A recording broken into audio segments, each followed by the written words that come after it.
ಕನಕಪುರದಲ್ಲಿ ನಮ್ಮ ದೇಗಲ ಮಠದ ಪರಮಪೂಜ್ಯರು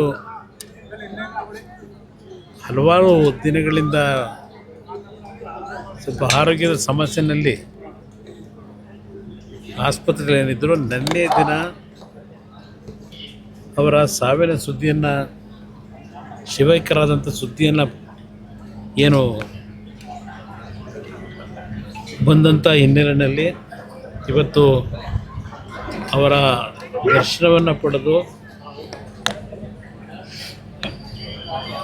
ಈ ಒಂದು ಸಂದರ್ಭದಲ್ಲಿ ನಮ್ಮ ಗೌರವ ಸಲ್ಲಿಸಲಿಕ್ಕೆ ಬಂದಿದ್ದೇನೆ. ಪರಮ ಪೂಜ್ಯರು ಈ ಒಂದು ಭಾಗದಲ್ಲಿ ಅತ್ಯಂತ ಜನಪರವಾದಂಥ ಮತ್ತು ಮಕ್ಕಳಿಗೆ ಶಿಕ್ಷಣವನ್ನು ಕೊಡ್ತಕ್ಕಂಥ ವಿಷಯದಲ್ಲಿ ದೇಗಲ ಮಠದಲ್ಲಿ ತುಂಬ ದೊಡ್ಡ ಮಟ್ಟದ ಈ ಭಾಗದ ಬಡತನ ಇರತಕ್ಕಂಥ ಒಂದು ಪ್ರದೇಶ ಇದೆ.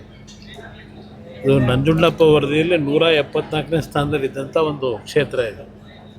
ಇಂಥ ಒಂದು ಬಡತನದಲ್ಲಿದ್ದಂಥ ಕ್ಷೇತ್ರದಲ್ಲಿ ಹಳ್ಳಿಯ ಮಕ್ಕಳಿಗೆ ಉತ್ತಮವಾದಂಥ ಶಿಕ್ಷಣವನ್ನು ಕೊಡ್ತಕ್ಕಂಥದ್ರಲ್ಲಿ ಸರ್ಕಾರಗಳಿಗಿಂತ ಹೆಚ್ಚಿನ ಒಂದು ಅವರ ಕೊಡುಗೆ ಏನಿದೆ ಅದನ್ನು ನಾವ್ಯಾರೂ ಮರೀಲಿಕ್ಕಾಗೋದಿಲ್ಲ. ನಾನು ಈ ಕ್ಷೇತ್ರಕ್ಕೆ ಪ್ರಥಮವಾಗಿ ಬಂದಂಥದ್ದು 1994ನೇ ಇಸ್ವಿನಲ್ಲಿ ಪ್ರಥಮವಾಗಿ ಪರಮ ಪೂಜ್ಯರ ದರ್ಶನ ಏನು ಪಡೆದೆ, ಅವರ ಆಶೀರ್ವಾದ ಏನು ಪಡೆದಿದ್ದೇನೆ. ಇಲ್ಲಿ ಪ್ರತಿನಿತ್ಯ ನಡೀತಕ್ಕಂಥ ಇದು ಅನ್ನದಾಸೋಹದ ಕಾರ್ಯಕ್ರಮ, ಅಕ್ಷರ ದಾಸೋಹದ ಕಾರ್ಯಕ್ರಮಗಳನ್ನು ಗಮನಿಸಿದ್ದೆ ನಾನು. ಈ ಒಂದು ಕ್ಷೇತ್ರ ಪರಮ ಪೂಜ್ಯರ ಒಂದು ನೇತೃತ್ವದಲ್ಲಿ ಒಂದು ದೊಡ್ಡ ಕೊಡುಗೆಯನ್ನು ಕೊಟ್ಟಿದ್ದಾರೆ. ಅದು ನಾವು ಮರೀಲಿಕ್ಕೆ ಆಗದೇ ಇರತಕ್ಕಂಥದ್ದು. ಇವತ್ತಿನ ದಿನ ಅವರ ಒಂದು ಶಿವೈಕ್ಯರಾಗಿರ್ತಕ್ಕಂಥದ್ದು ಈ ಭಾಗದಲ್ಲಿ ಸಾವಿರಾರು ಕುಟುಂಬಗಳಿಗೆ ಏನೋ ಒಂದು ಶಿಕ್ಷಣವನ್ನು ಕೊಡ್ತಕ್ಕಂಥದ್ರ ಮುಖಾಂತರ ಇಲ್ಲಿ ದೊಡ್ಡ ಮಟ್ಟದ ಕೊಡುಗೆ ಕೊಟ್ಟಿದ್ದಾರೆ. ಅದು ನಾವು ಇರುವವರೆಗೂ ಅವ್ರನ್ನ ನೆನೆಸ್ಕೊಳ್ತಕ್ಕಂಥದ್ದು ನಮ್ಮೆಲ್ಲರ ಕರ್ತವ್ಯ ಅಂತಕ್ಕಂಥದ್ದು ನನ್ನ ಅಭಿಪ್ರಾಯ.